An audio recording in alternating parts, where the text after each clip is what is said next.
Sabi nila, ang greatest love ay hindi yung pinakamaganda ang simula, kundi yung nanatili kahit paulit-ulit ka nagkamali sa buhay. Yung hindi ka sinusukuan kahit sinusuko mo na ang sarili mo.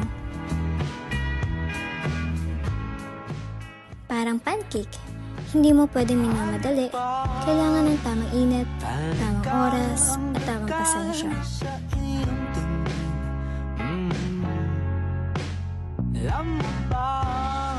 Ganon din ang paghilom, hindi mo mapipilit ang puso mo, pero dahan-dahan, magiging ready ka na ulit.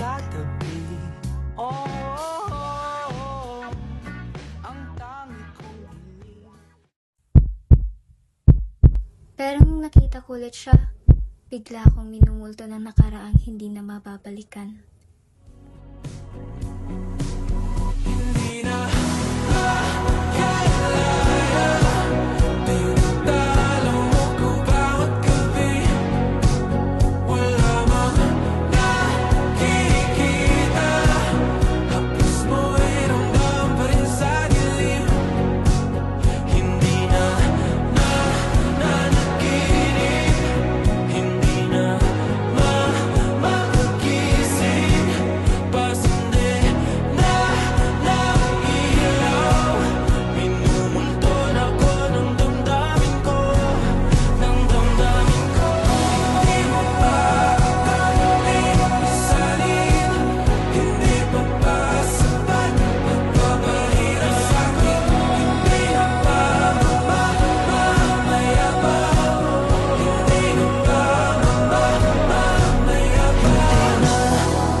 Wala mang